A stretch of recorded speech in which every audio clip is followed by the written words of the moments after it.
ஏவா வேலுவை பற்றிய விஷயமெல்லாம் பல நாட்களாக இவர் இங்க சேகர் பாபுவின் மோசடியை பத்தி 4 பேர் காதுல விழுவுது. ஏன்னா இதுக்கு முன்னாடி இருந்த ஊடகங்கள் எல்லாரும் அவங்க என்ன பண்றது, ஆளுங்கட்சி கட்டாயத்துக்காக வாய் மூடி பேசாமல் இருந்து விட்டார்கள். முழு பூசணியை யாராலையும் சோத்துல மறைக்க முடியாது. அதே போல ஒரு ஏரியையே ஒழுங்கி ஏப்பம் விட்ட ஏவா வேலுவுக்கு, ஏவா வேலுன்னு சொல்றதை விட ஏப்பம் விட்ட வேலு, ஏ வா வேலு அப்படின்னு ரைமிங்கா சொல்லலாம். ஈ ஃபார் ஏரி, வி ஃபார் விழுங்கிய, ஏரி விழுங்கிய வேலு அப்படின்னு அரப்போர்ல அவருக்கு ஒரு பட்டப்பேர் இன்னைக்கு கொடுத்திருக்காங்க. இன்றிலிருந்து நீங்கள் ஏரி விழுங்கிய வேலு என்று அழைக்கப்படுவீர்கள். அங்க இளைஞர் அணி மாநாடு, 30 வயசுக்காரங்களை இளைஞர்னு சொல்றதே எனக்கு ஒரு குழப்பம். நரை திரை போன்ற விஷயங்களை எல்லாம் கலர் அடிச்சு ஏமாத்திக்கிட்டு, அதுக்கு மேல பாவம் பாலிட்டாயில குடிச்சு பாலா போன உடம்பை வச்சுக்கிட்டு நீங்க இளைஞர்னு சொன்னா என்னன்னு நம்ம சொல்றது? 7 கோடி 8 கோடி அப்படிதான். அப்பா எங்கரா அப்படின்னு கேட்டா உடனே உன் மாமனாரு, உன் மாமியாரு, உன் மனைவி அப்படின்னு இழுப்பாங்க. என்னத்த சொல்றது, ரொம்ப கீழே இறங்கி போயிருச்சு. ஊழலை பத்தி பேசினா உடனே பர்சனல் அட்டாக்கு. அது என்னவோ தெரியல, உதயநிதிக்கும் தண்ணிய பத்தியே கவலையா இருக்கு, ஏவா வேலுக்கும் தண்ணிலேயே கண்ணா இருக்கு. இவங்களுக்கு புத்தி ஏன் அந்த தண்ணிலேயே போகுது? காவிரி தண்ணின்னு அவர் சொன்னார்ல, அதுக்காக சொல்றோம். ஏதோ ஒரு தண்ணியில உதயநிதிக்கும் கண்ணு அப்படியே இருக்குல்ல. கவர்மெண்ட்டுக்கு நான் நேரடியாவே ஒரு கோரிக்கையா சொல்றேன், நீங்க இந்த விஷயத்தை எப்படி ஹேண்டில் பண்றீங்க அப்படிங்கறத வச்சுதான் இந்த அரசின் நேர்மை அளவிடப்படும். வேலு அவர்கள் முன்னாள் அமைச்சர் வேலு அவர்களுக்கு நெஞ்சுவலின்னு சிங்கப்பூர்ல போய் உட்காந்துட்டாரு. எப்போ அவர் மேல இடி கேஸ், ஒண்ணு ஐயோ கொல்றாங்களேன்னு கத்துறீங்க, இல்லைன்னா நெஞ்சுவலின்னு அழுவுறீங்க, நெஞ்சில ஈரம் இருக்கோ இல்லையோ பேட்டெல்லாம் ஈரமாயிடுது, இப்படி எல்லாம் பல பிரச்சனைகள் இருக்கு. தாவேக்கா இதை கிடப்புல போட்டாங்கன்னா தாவேக்கா மேல மிகப்பெரிய ஒரு அவநம்பிக்கையாக வரும். டிவிஎஸ்சி விசாரணையில நீங்க சாட்சியெல்லாம் கலைக்க முடியும். நீங்க ஜாலியா ஃபாரினுக்கு போயிட்டு வர்றீங்க, அதை இந்த அரசாங்கம் அலோவ் பண்ணியிருக்கு. அது அனுபவமின்மை அப்படின்னு சொல்றதா? உங்க குரூப்லயே பல துரந்தர்கள் இருக்கிறாங்க, அதிகாரிகள், காவல்துறை எல்லாமே எந்த பக்கம் வேலை செய்யறாங்கிறத முதலமைச்சர் விஜய் தலையிட்டு கவனிக்கத்தான் செய்யும்.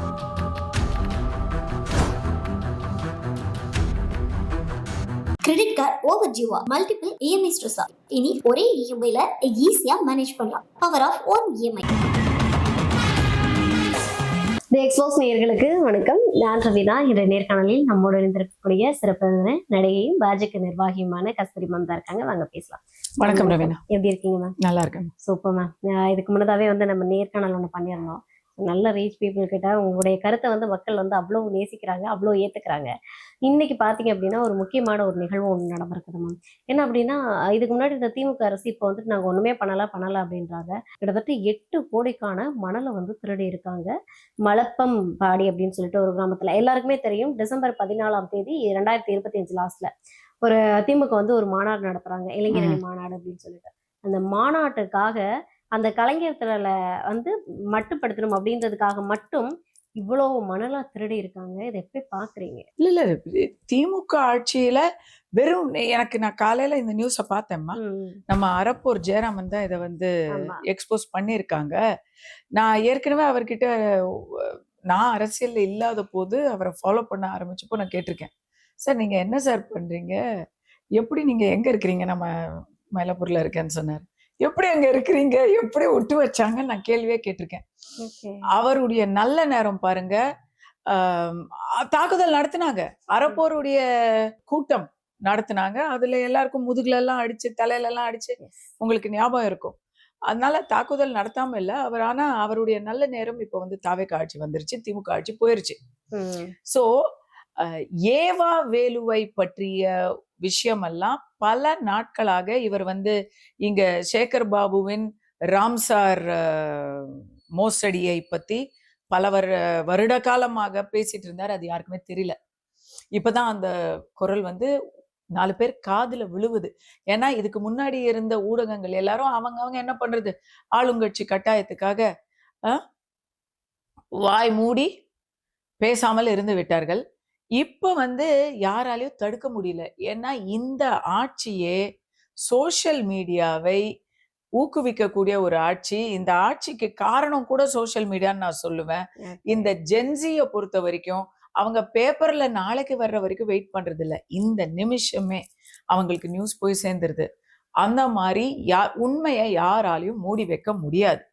முழு பூசணியை யாராலையும் சோத்துல மறைக்க முடியாது. அதே போல ஒரு ஏரியையே விழுங்கி ஏப்பம் விட்ட ஏவா வேலுன்னு சொல்றதை விட ஏப்பம் விட்ட வேலு, ஏ வா வேலு அப்படின்னு ரைமிங்கா சொல்லலாம். அரப்போரை பொறுத்த வரைக்கும் அவருக்கு ஒரு பட்டப்பேர் வச்சிருக்காங்க, இ வி வேலு. அவரு வந்து இ ஃபார் ஏரி, வி ஃபார் விழுங்கிய, ஏரி விழுங்கிய வேலு அப்படின்னு அரப்போர்ல அவருக்கு ஒரு பட்டப்பேர் இன்னைக்கு கொடுத்திருக்காங்க. இன்றிலிருந்து நீங்கள் ஏரி விழுங்கிய வேலு என்று அழைக்கப்படுவீர்கள் அப்படின்னு பட்டம் கொடுத்திருக்கிறாங்க. அவங்களுடைய குற்றச்சாட்டு மிக ஒரு தீவிரமான குற்றச்சாட்டாக மட்டும் இல்லாம ஆதாரத்துடன் அழுத்தமான குற்றச்சாட்டா இருக்குங்க. ஆனா ஆச்சரியமா இல்ல, எனக்கெல்லாம் ஆச்சரியமா இல்ல, எங்களுக்கெல்லாம் ஷாக்கிங்கா இருக்கும். ஒரு ஏரியே விழுங்கி இருக்கிறாரு, கபலீகரம் பண்ணியிருக்கிறாரு. ஏரியில என்ன இருக்கும்? தண்ணி இருக்கும். அந்த தண்ணி எல்லாம் எடுத்து இன்னைக்கு கலைஞர் திடல்னு பேர் வச்சு அந்த இடத்துல வந்து ஒரு மாநாடு நடத்திருக்காங்க இல்லையா, ஏறக்குறைய ஒரு வருஷத்துக்கு முன்னாடி. அங்க இளைஞர் அணி மாநாடு. இளைஞர் அணின்னா அது எனக்கு ஃபர்ஸ்ட் ஆஃப் ஆல் இந்த 50 வயசுக்காரங்களை இளைஞர்னு சொல்றதே எனக்கு ஒரு குழப்பம். அது அடுத்து அதனால ஏன் சொல்றேன்னா, எதுக்காக சொல்ல, நீங்க இளைஞர்னா எப்படி? உங்களுக்கு நல்லா காது நல்லா கேட்கும், கண்ணு நல்லா தெரியும், சுறுசுறுப்பா இருப்பீங்க. அப்படி இருக்கிறது தான் இளைஞர். கண்ணு மங்கி போய் கண்ணாடி போடாம கண்ணு தெரியாம, எனக்கு 50 ஆச்சு. எனக்கு வந்து 40 இயர்ஸ்லயே கண்ணாடி போடணும். 40லேருந்து கண்ணாடி வந்து எல்லாருக்கும் வந்துடும். ஸோ நரை திரை போன்ற விஷயங்களை எல்லாம் கலர் அடிச்சு ஏமாத்திக்கிட்டு, அதுக்கு மேல பாவம் பாலிட்டாயில குடிச்சு பாலா போன உடம்பை வச்சுக்கிட்டு, நீங்க இளைஞர்னு சொன்னா என்னன்னு நம்ம சொல்றது? அது போன்ற இளைஞர் எப்படி இளைஞர்னு சொல்ற அந்த வார்த்தையிலேயே நீங்க ஒரு முழு மோசடி பண்றீங்களோ, அதே போல அங்க வந்து நீங்க கலைஞர் அப்படிங்கிற பேரையும் மோசடியில இழுக்கிறீங்க. கலைஞர் திடல்னு சொல்லி நீங்க திருட்டு மணலையும் திருட்டு நீரையும் வைத்து ஒரு இடத்தை நீங்க உருவாக்குறீங்க. ஏன்னா அதான் நடந்திருக்கு. ஒரு ஏரிய ஆட்டைய போட்டு அதுல இருக்கிற மண்ணையெல்லாம் கொள்ள அடிச்சு 46 கன அடி அப்படின்னா எவ்வளவு தெரியுமா? அங்க வந்து ஒரு பெரிய பல்மாடி கட்டடம் கட்டலாம், ஹியூஜா 5 ஸ்டார் ஹோட்டல் கட்டலாம். அந்த மாதிரி ஒரு இதை எடுத்து, ஏன் அங்க ஈவா வேலுக்கே ஒரு மருத்துவமனை இருக்கு, அந்த மாதிரி 2 கட்டலாம். அந்த அளவு மண்ணை எடுத்து நீங்க என்ன பண்ணிருக்கீங்க? முதல்ல உங்க மகனுக்கு எப்படி அது முக்கியமான பாயிண்ட், உங்க மகனுக்கு சொந்தமான இடத்த மண்ணு போட்டு சமன்படுத்துறீங்க. இல்ல நான் தெரியாம தான் கேக்குறேன், ஜல்லி கில்லி போட்டு நீங்க சமன்படுத்த முடியாதா? எம் சாண்ட் வாங்கி சமன்படுத்த முடியாதா? எடுத்துதான் நீங்க வந்து மண்ணு போடுவீங்களா? ஊரா விட்டு மண்ணா? அது ஒரு ஏரியுடைய மண்ணு. அப்ப ஏரி என்ன ஆகும்? மண்ணையெல்லாம் தூக்கிட்டீங்கன்னா ஏரியில தண்ணி தங்குமா? அதுக்குதான் அவங்க வந்து முன் யோசனையா சமயோசித்தமா என்ன செய்யறாங்க, எப்படியும் மண்ணை எடுத்தாச்சு, இனிமே அந்த ஏரி வந்து வீணாதான் போக போகுது, தண்ணி தங்க போறது இல்ல.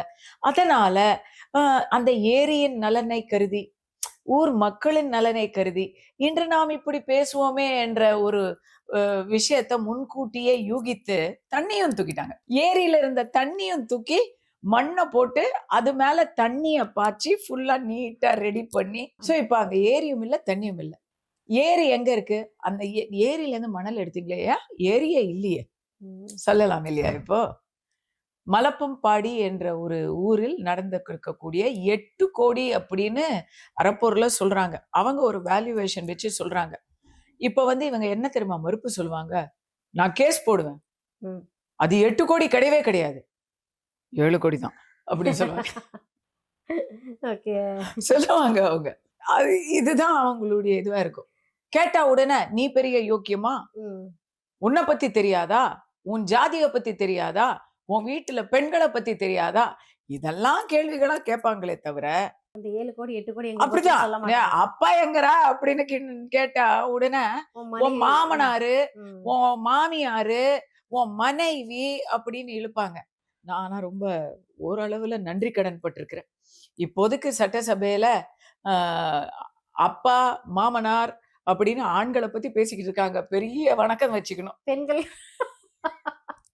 அக்கா, அம்மா, ஐயா, சாமி, எப்ப வருமானு பயமா இருக்கு. இப்படியா இருக்கும் சட்டசபை? என்னத்த சொல்றது? ரொம்ப கீழ இறங்கி போயிருச்சு. ஊழல பத்தி பேசினா உடனே பர்சனல் அட்டாக்கு. செங்கல்பட்டுங்கிறது, தண்ணீர் மனைவியை காணோம். வரணுங்கிறது.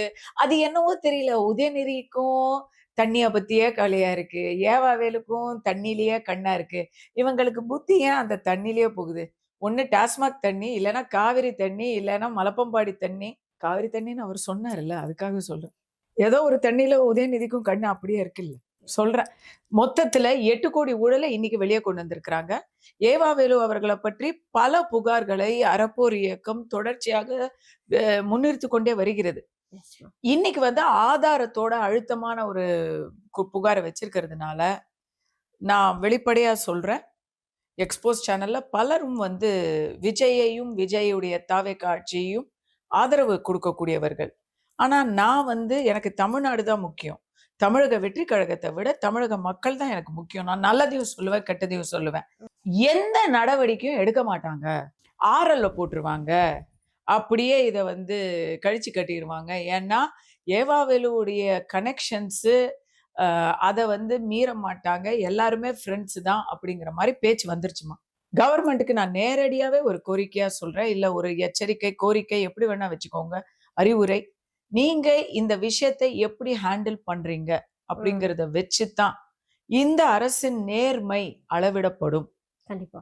ஏன் இத நான் இவ்வளவு தெளிவா சொல்றேன்னா, வேலு அவர்கள் முன்னாள் அமைச்சர் வேலு அவர்களுக்கு அவருக்கே சொந்தமா ஒரு மருத்துவமனை இருக்கு. பல்நோக்கு மருத்துவமனை இருக்கு. ஆனா அவர் நெஞ்சு வலின்னு சிங்கப்பூர்ல போய் உட்கார்ந்துட்டாரு. எப்போ? அவர் மேல இடி கேஸு. ஆமா. இந்த லஞ்ச கவர்மெண்ட் ஆமா. ம். அந்த டிவிஎஸ்சி கேஸ தூசு தட்டி எடுத்தப்போ அவருக்கு நெஞ்சு வலி வந்துருச்சு. எஸ்.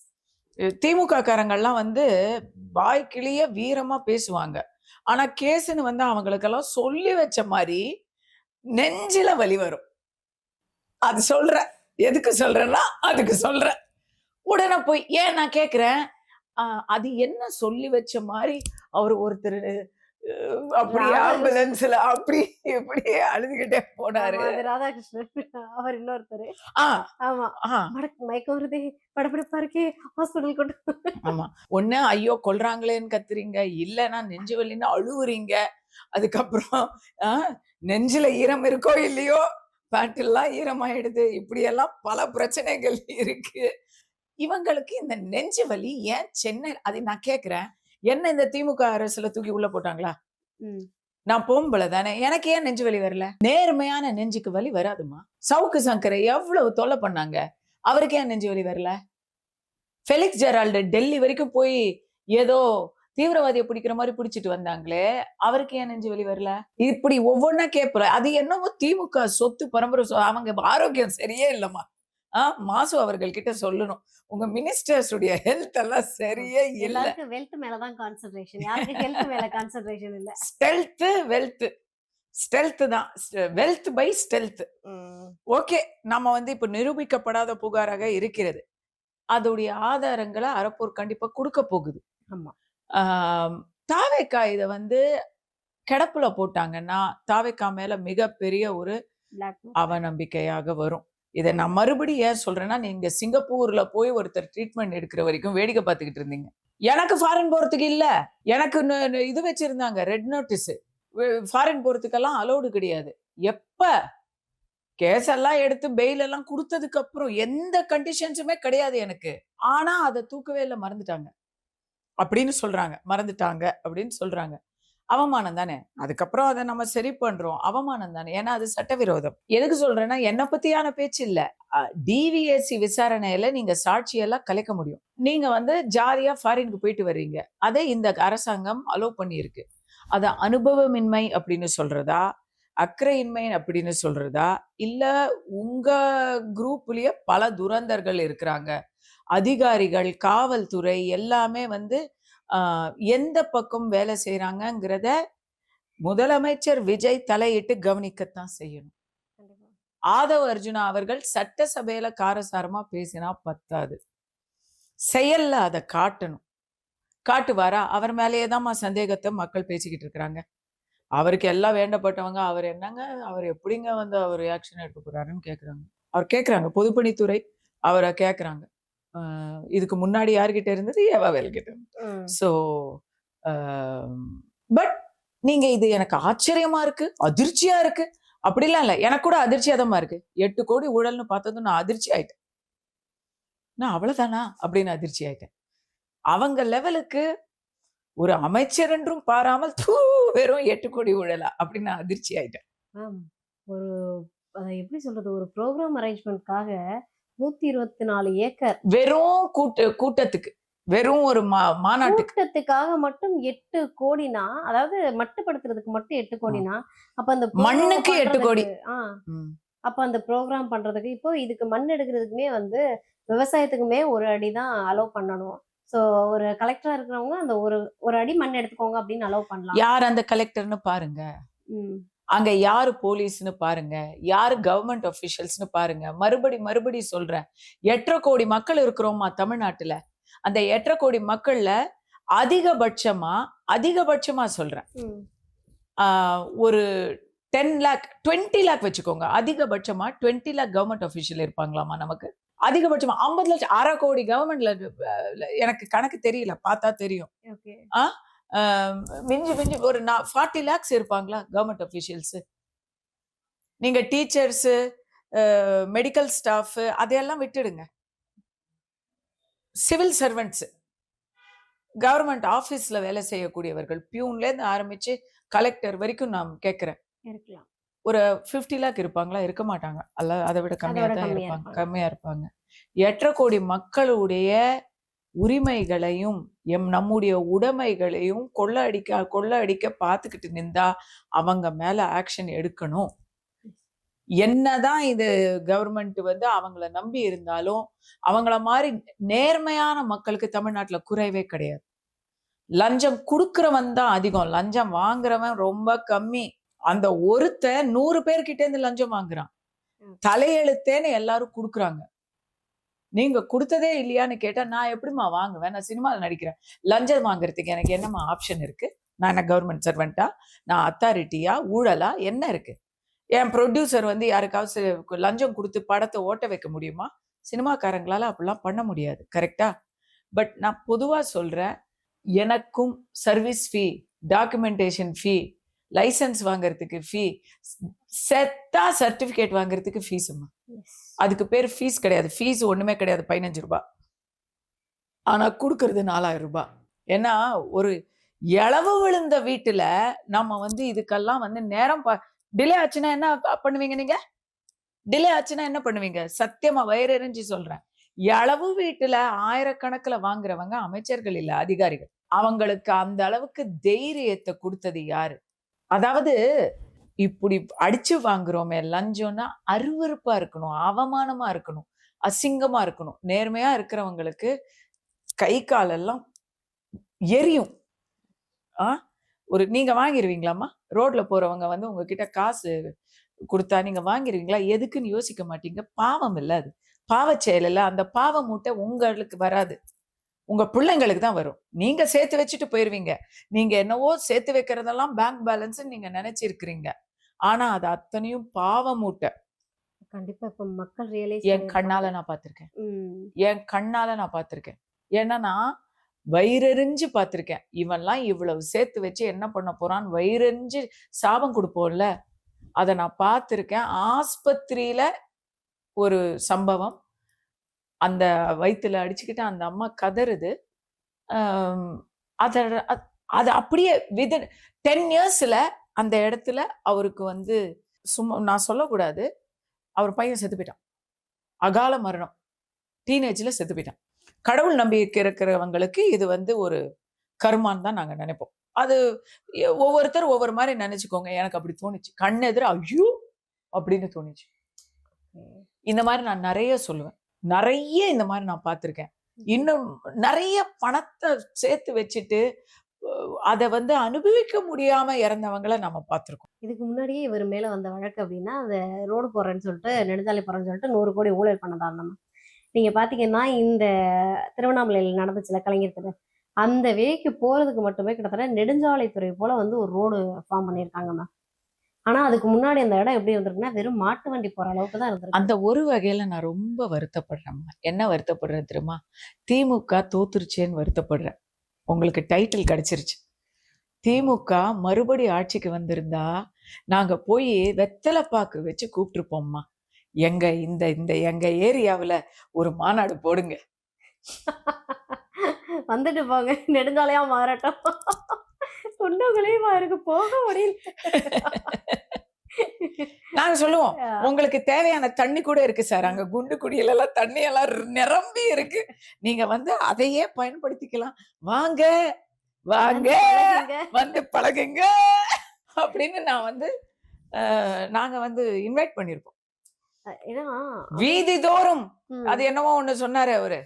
இல்லம் தேடி மருத்துவமா என்ன சொன்னாரு? இல்லம் தேடி கல்வி, இல்லம் தேடி கல்வி. தமிழக அரசு. எனக்கு அந்த மாதிரி வாங்க, என் வீட்டை தேடி வாங்க. ஏன்னா என் வீட்டை தேடி வரத்துக்குள்ள அந்த குண்டே கொடி ஒரு தரம் வந்தீங்கன்னாலே உங்களுக்கு வந்து ஆம்பளைக்கே பிரசவம் நடந்துருவோம். அந்த மாதிரி இருக்கும். அதுக்காக தான் நான் வருத்தப்படுறேன். ம். ச்சே, 5 வருஷம் பத்தல, இன்னும் நிறைய மாநாடுகளை நான் எதிர்பார்க்கிறேன். அதுக்காக சொல்றேன். இன்வெஸ்டர் மாநாடுன்னு சொல்லி 64 லட்சம் கோடியா 6.64 lakh crores இன்வெஸ்ட்மெண்ட்னு சொன்னாங்க. 2024ல ஒரு இன்வெஸ்டர்ஸ் மாநாடு நடத்தினாங்க. அதுல யார் அதிகமான முதலீட்டாளர் தெரியுமா? அதானி குரூப். அதானி, அதாவது எப்படி தெரியுமா? படிக்கிறது ராமாயணம், இடிக்கிறது பெருமாள் கோயில். அதானி குரூப் தான் மேக்சிமம் இவங்களுக்கு புரிந்துணர்வு ஒப்புதல் கொடுத்திருக்கிறாங்க திமுக முதலீட்டாளர்கள்ல. வெளியே சொல்லுங்க. அதிர்ச்சி ஆச்சா இல்லையா? பாஜகவுடைய அவங்களுக்கு கொள்கை எதிரியே பாஜக தானே. அவங்களுடைய தீவிர எதிரி வந்து பாஜக இல்லையா? கொள்கையில எதிர்க்கலாமா, கொள்ளையில எப்படிமா எதிர்க்க முடியும்?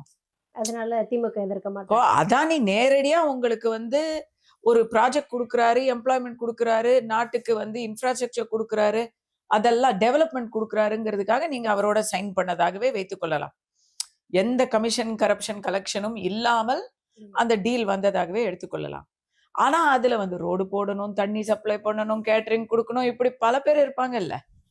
அதானி கிட்ட வாங்கலைன்னாலும் அதிகாரிங்க வாங்காம, புரியுதா உங்களுக்கு? ஒரு பெரிய ப்ராஜெக்ட் வந்தா அங்க எல்லாரும் வாழ்வாங்க, தமிழ்நாட்டுக்கு ஒரு நல்லது நடக்கும். பட் அதுக்கு முன்னாடி இந்த ஊழல் குரூப்புக்கு நிறைய நல்லது நடக்கும். Credit card over Jeeva multiple EMI stress. இனி ஒரே இஎம்ஐல ஈஸியா மேனேஜ் பண்ணலாம். Power of one EMI.